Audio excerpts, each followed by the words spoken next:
স্বাগতম সবাইকে। আপনারা শুনছেন বেঙ্গল আফটার ডার্ক। আমাদের আজকের আয়োজন নন্দিত কথাসাহিত্যিক হুমায়ুন আহমেদের লেখা ছোট গল্প সঙ্গিনী।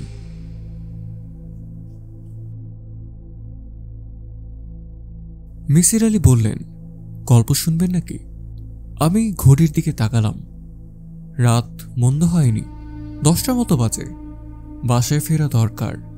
আকাশের অবস্থাও ভালো না, গুড় গুড় করে মেঘ ডাকছে। আষাঢ় মাস, যে কোনো সময় বৃষ্টি নামতে পারে। আমি বললাম, আজ থাক, আরেকদিন শুনব। রাত তো অনেক হয়েছে, বাসায় চিন্তা করবে। মিসির আলী হেসে ফেললেন। আমি বিস্মিত হয়ে বললাম, হাসছেন কেন? মিসির আলী হাসতে হাসতেই বললেন, বাসায় কে চিন্তা করবে? আপনার স্ত্রী কি বাসায় আছেন? আমার তো ধারণা তিনি রাগ করে বাচ্চাদের নিয়ে বাবার বাড়ি চলে গেছেন। মিসির আলীর পর্যবেক্ষণ ক্ষমতা এবং সামান্য সূত্র ধরে সিদ্ধান্তে চলে যাওয়ার প্রায় অলৌকিক ক্ষমতার সঙ্গে আমি বেশ পরিচিত। তবুও বিস্মিত হলাম।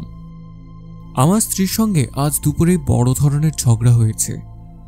সন্ধ্যাবেলায় সে সুটকেস গুছিয়ে বাবার বাড়ি চলে গেছে। একা একা খালি বাসা থাকতে অসহ্য বোধ হচ্ছিল বলে মিসির আলীর কাছে এসেছি, তবে এই ঘটনার কিছুই বলিনি। আগ বাড়িয়ে পারিবারিক ঝগড়ার কথা বলে বেড়ানোর কোনো মানে হয় না। আমি সিগারেট ধরাতে ধরাতে বললাম, ঝগড়া হয়েছে বুঝলেন কি করে? অনুমানে বলেছি। অনুমানটাই বা কি করে করলেন? আমি লক্ষ্য করলাম আপনি আমার কাছে কোনো কাজে আসেননি, সময় কাটাতে এসেছেন। গল্প করছেন এবং আমার গল্প শুনছেন। কোনো কিছুতেই তেমন আনন্দ পাচ্ছেন না, অর্থাৎ কোনো কারণে মন বিক্ষিপ্ত। আমি বললাম, ভাবি কেমন আছেন? আপনি বললেন ভালো, কিন্তু বলার সময় আপনার মুখ কঠিন হয়ে গেল। অর্থাৎ ভাবির সঙ্গে আপনার ঝগড়া হয়েছে। আমি তখন নিশ্চিত হবার জন্য বললাম, আমার সঙ্গে 4টা ভাত খান। আপনি দেখি রাজি হয়ে গেলেন। আমি ধরেই নিলাম রাগারাগি হয়েছে এবং আপনার স্ত্রী বাসায় নেই। আপনার একা একা লাগছে বলেই আপনি এসেছেন আমার কাছে।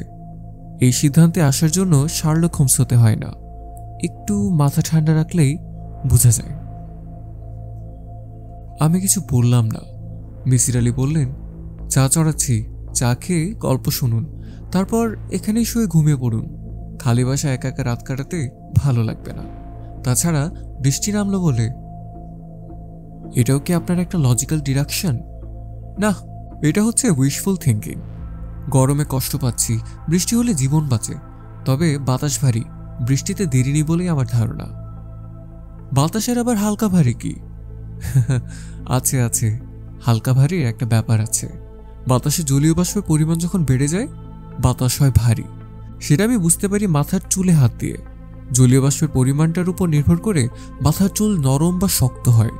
শীতকালে মাথার চুলে হাত দিয়ে দেখবেন একরকম, আবার গরমকালে যখন বাতাসে হিউমিডিটি অনেক বেশি, তখন অন্যরকম। আমার কাছে তো সব সময় একই রকম লাগে। মিসির আলী ঘর ফাটিয়ে হাসতে লাগলেন। ভাবটা এরকম যেন এর চেয়ে মজার কথা আগে কখনো শুনেননি।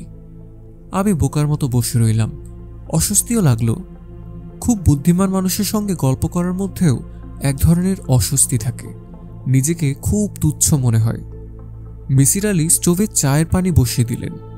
শো শো শব্দ হতে লাগলো। এই যুগে স্টোভ প্রায় চোখেই পড়ে না।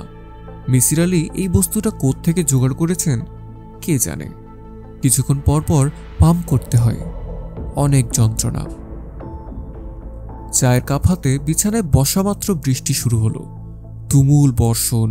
মিসির আলী বললেন, আমার বেহেশতে যেতে ইচ্ছে করে না, কেন জানেন? জানি না।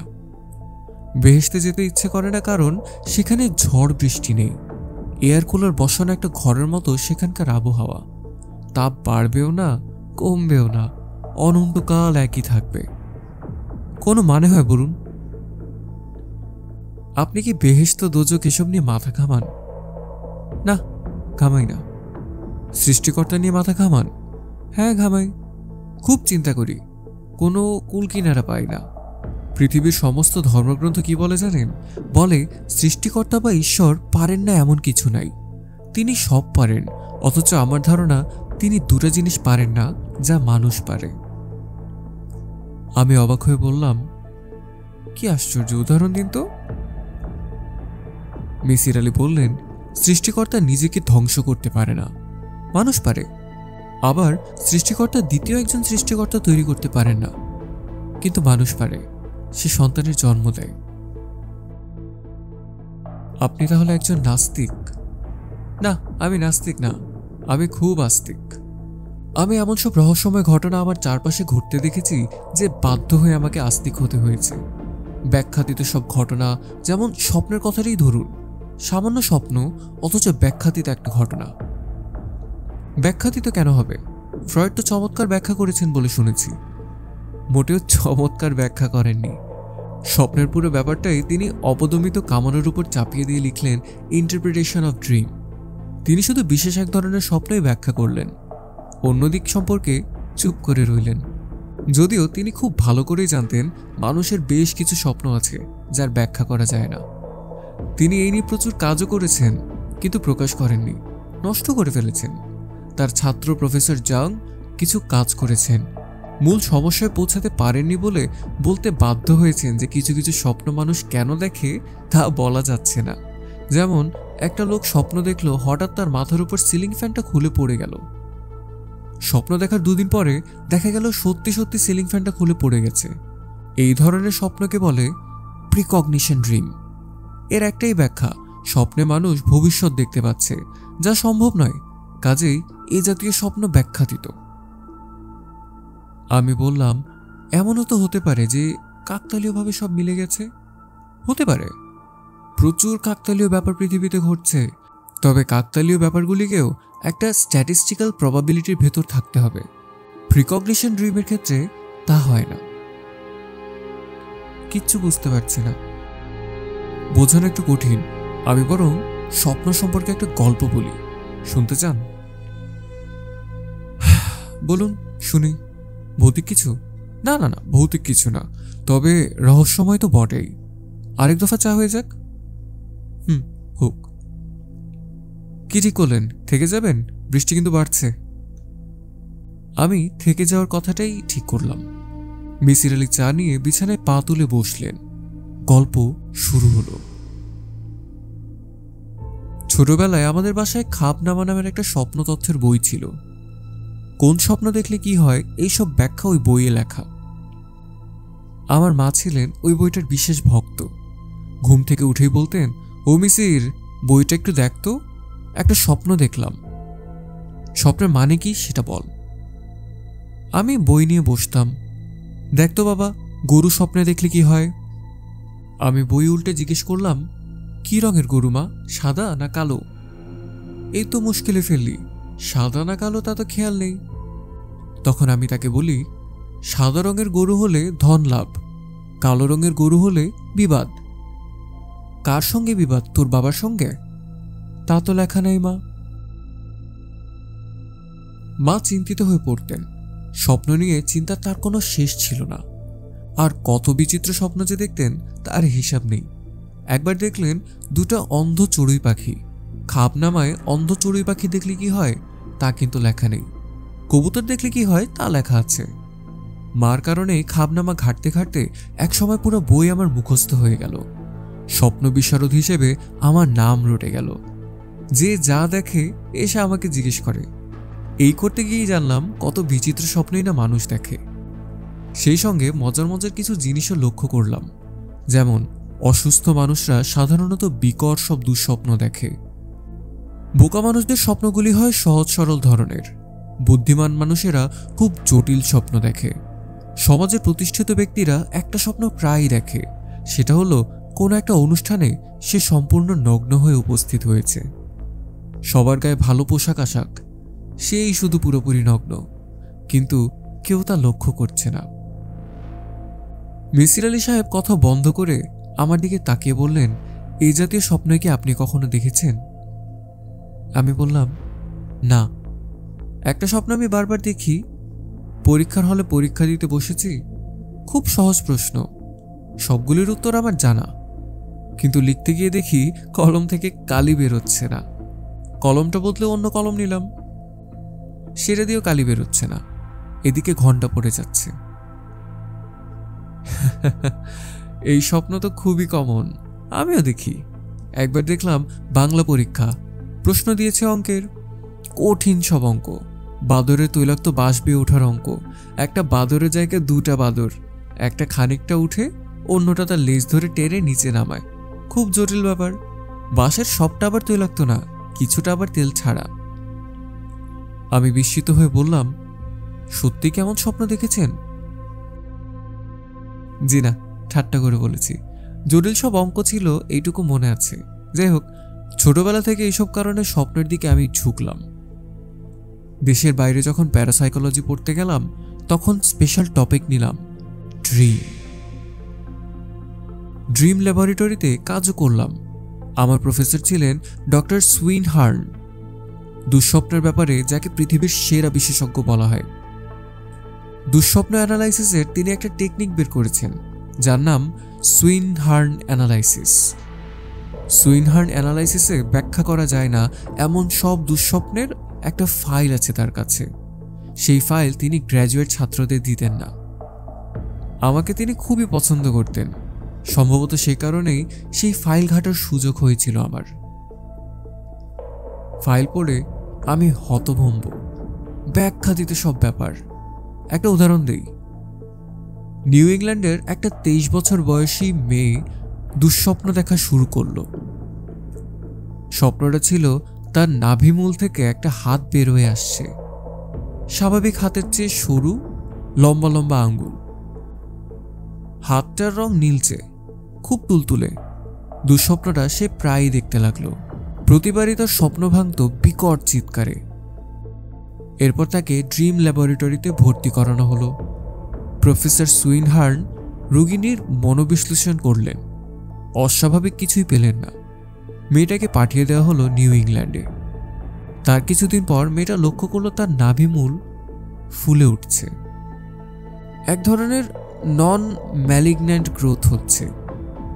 1 মাসের মধ্যেই সেই টিউমার মানুষের হাতের আকৃতি ধারণ করল।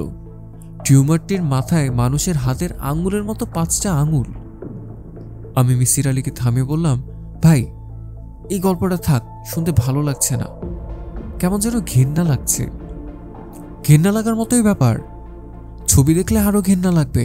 মেয়েটার ছবি ছাপা হয়েছে নিউ ইংল্যান্ড জার্নাল অফ মেডিসিনে। ছবি দেখতে চান? জি না। আমি পিএইচডি প্রোগ্রামে গিয়েছিলাম, পিএইচডি না করেই ফিরতে হলো। প্রফেসরের সঙ্গে ঝামেলাও হলো। যে লোক আমাকে এত পছন্দ করত, সেই 20 নজরে দেখতে লাগলো। এমএস ডিগ্রি নিয়ে দেশে ফিরলাম। ঢাকা বিশ্ববিদ্যালয়ে পার্ট টাইম টিচিংয়ের একটা ব্যবস্থাও হলো। ছাত্রদের অ্যাবনর্মাল বিহেভিয়ার পড়াই। স্বপ্ন সম্পর্কেও বলি। স্বপ্নের সঙ্গে মানুষের অস্বাভাবিক আচরণের একটা সম্পর্ক বের করার চেষ্টা করি। ছাত্রদের বলি, তোমরা যদি কখনো কোনো ভয়ঙ্কর স্বপ্ন দেখো, তাহলে আমাকে বলবে। ছাত্ররা প্রায় এসে স্বপ্ন বলে যায়। ওদের কোনো স্বপ্নই তেমন ভয়ঙ্কর না। সাপে তাড়া করছে, আকাশ থেকে মাটিতে পড়ে যাচ্ছে, এই জাতীয় স্বপ্ন। আমার ইচ্ছা ছিল দুঃস্বপ্ন নিয়ে গবেষণার মতো কিছু করব। সেই ইচ্ছা সফল হলো না। দুঃস্বপ্ন দেখছে এমন লোক পাওয়াই গেল না। আমি গবেষণার কথা যখন ভুলে গেলাম, তখন এলো লোকমান ফকির। লোকমান ফকিরের বাড়ি কুমিল্লার নবীনগরে। বয়স 30-35। শিপিং কর্পোরেশনে মোটামুটি ধরনের চাকরি করে।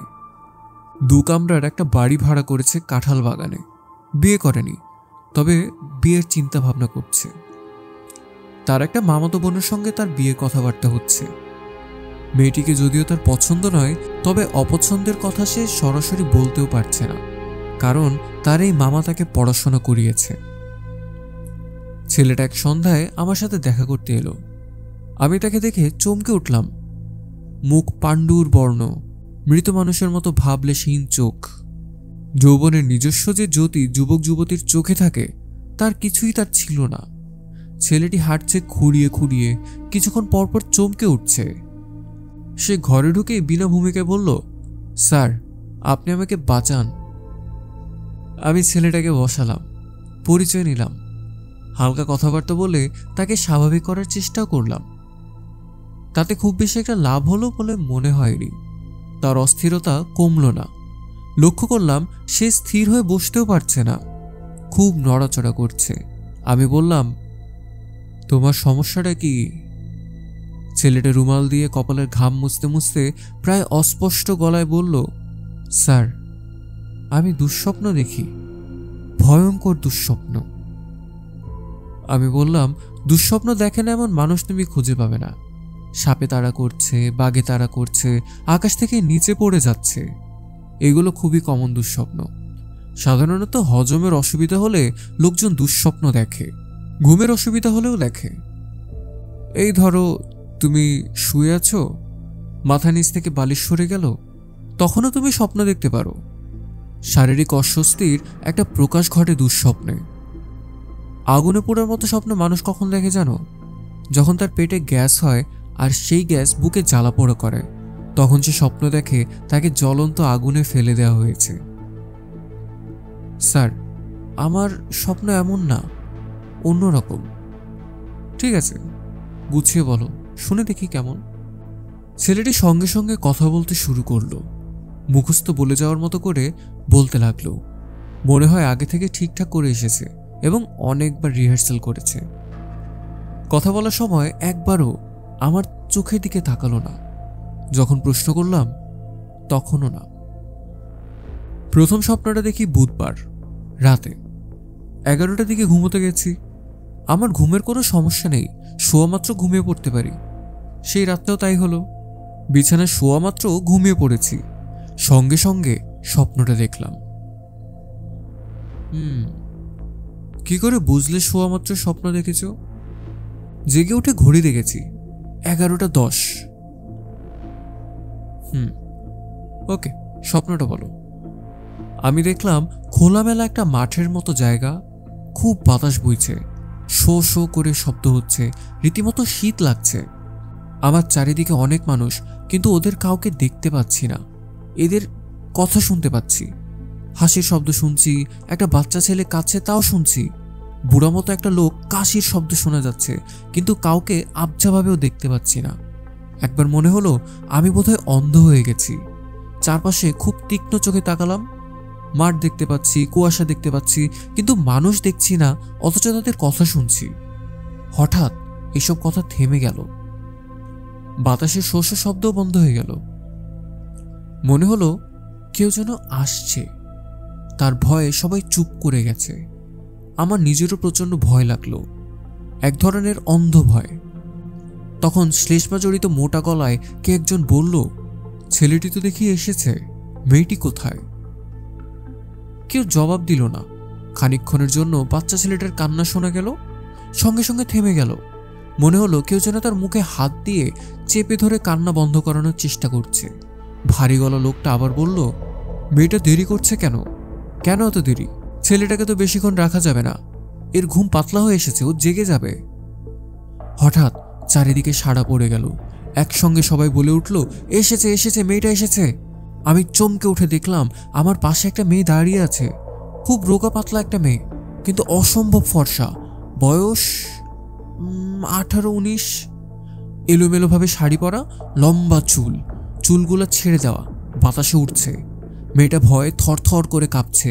আমি অবাক হয়ে মেয়েটির দিকে তাকিয়ে আছি। সে অসংকোচে আমার হাত ধরে কাঁপা কাঁপা গলায় বলল, আমার ভয় করছে, আমার ভয় করছে। আমি বললাম, আপনি কে? সে বলল, আমার নাম নার্গিস।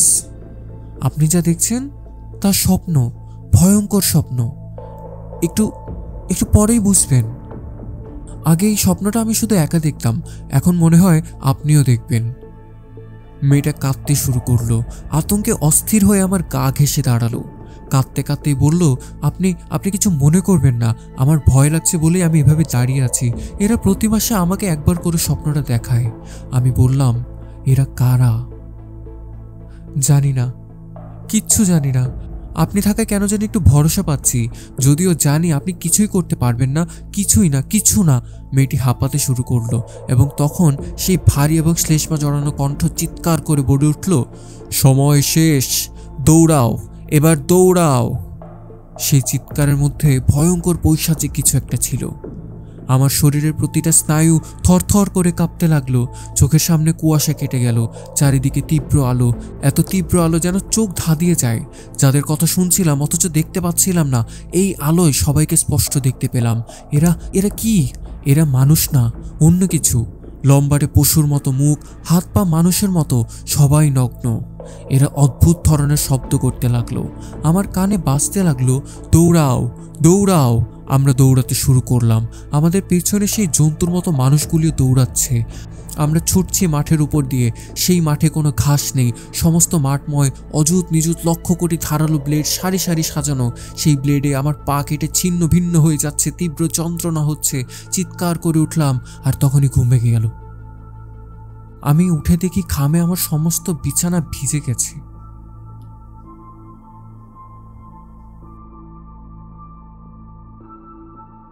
এই স্বপ্ন তোমার? জি। দ্বিতীয় স্বপ্ন কখন দেখলে? ঠিক 1 মাস পর। সেই মেয়েটিও কি স্বপ্নে দ্বিতীয়বার তোমার সঙ্গে ছিল? জি। একই স্বপ্ন নাকি একটু অন্যরকম কিছু? না না না, একই স্বপ্ন। দ্বিতীয়বারও কি তুমি মেয়েটার হাত ধরে দৌড়ালে? জি।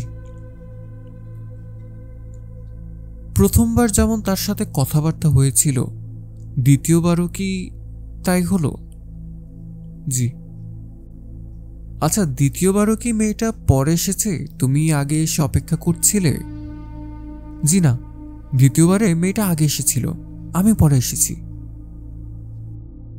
দ্বিতীয়বারের স্বপ্ন তুমি রাত কটার দিকে দেখেছ? সেটা ঠিক বলতে পারবো না, তবে শেষ রাতের দিকে। ঘুম ভাঙার কিছুক্ষণের মধ্যেই ফজরের আজান হলো। দ্বিতীয়বারের স্বপ্নে মোটা গলার লোকটা কথা বলল? জি। লোকমান ফকির রুমালে কপালের ঘাম মুছতে লাগলো। সে অসম্ভব ঘামছে। আমি বললাম, পানি খাবে? পানি এনে দিব? জি স্যার, দিন। আমি পানি এনে দিলাম।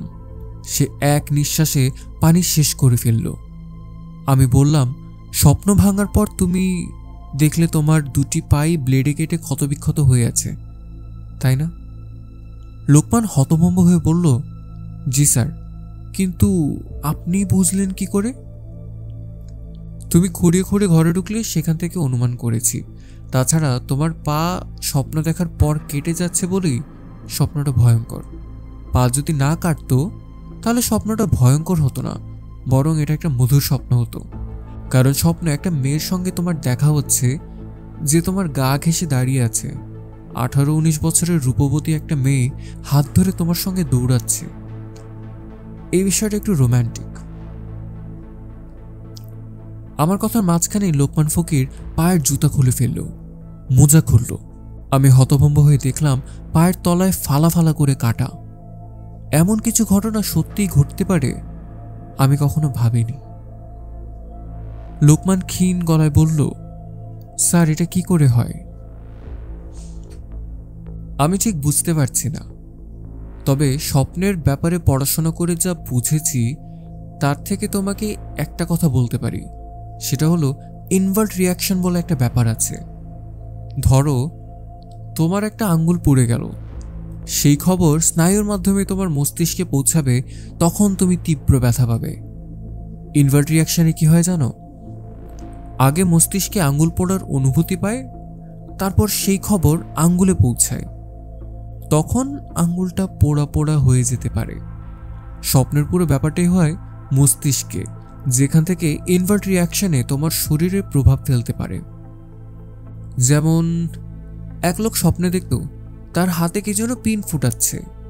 ঘুম ভাঙার পর তার হাতে সত্যি সত্যি পিন ফুটার দাগ দেখতে পেত।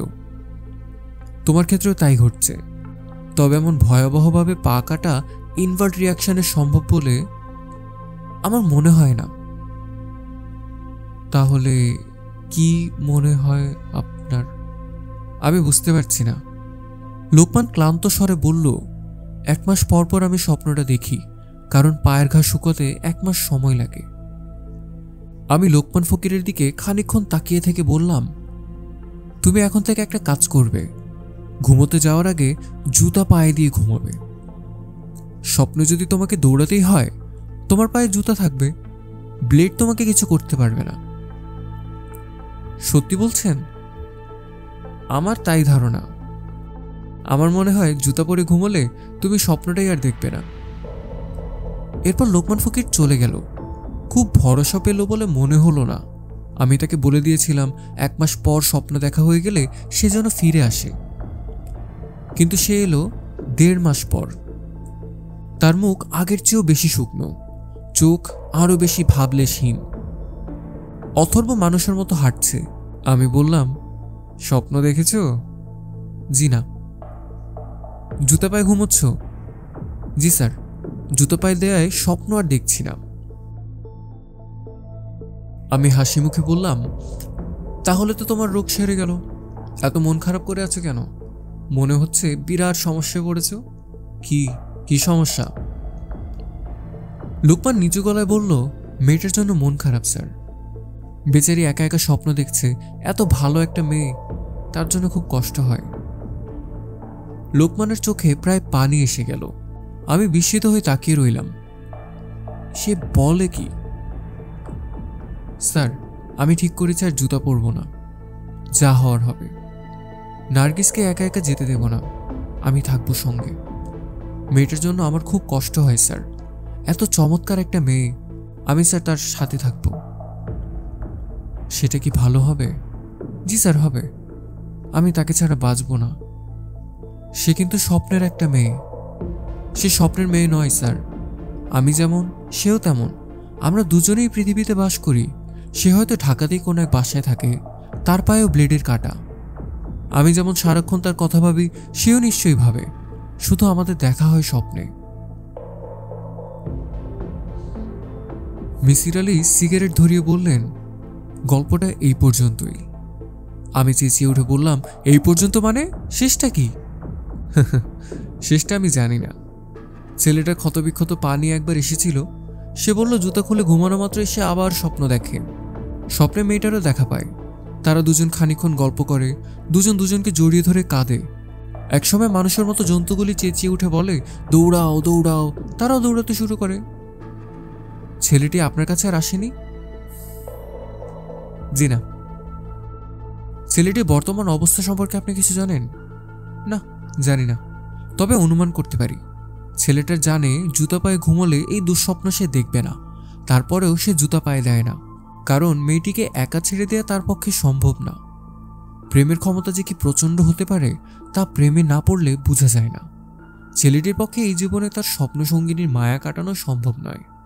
সে বাকি জীবনে কখনো জুতা পায়ে ঘুমোবে না। সে আসলে দুঃস্বপ্নের হাত থেকে মুক্তিই পেতে চায় না, কারণ দুঃস্বপ্ন হলেও এটা তার জীবনের অন্যতম মধুর একটা স্বপ্ন। আপনার কি ধারণা, নার্গিস নামে কোনো মেয়ে কি এই পৃথিবীতে সত্যি সত্যি আছে? মিসির আলী নিচু গলায় বললেন, আমি জানি না। জানেন, রহস্যময় পৃথিবীতে খুব কম রহস্যের সন্ধানই আমরা জানি। তবে মাঝে মাঝে আমারও কেন জানি না এই মেয়েটার হাত ধরে একবার দৌড়াতে ইচ্ছে করে। ভালো কথা, আরেক দফা চা খাবেন? পানি গরম করি। এই ছিল আমাদের আজকের আয়োজন। আমাদের গল্পটি ভালো লেগে থাকলে লাইক করো, নিয়মিত আমাদের কন্টেন্ট পেতে সাবস্ক্রাইব করো আমাদের চ্যানেলটি, আর শেয়ার করো তোমাদের বন্ধুদের সাথে। ফিরছি আরেকটি গল্প নিয়ে আগামী শুক্রবার ঠিক রাত 9টায়। Till then, take care and good bye.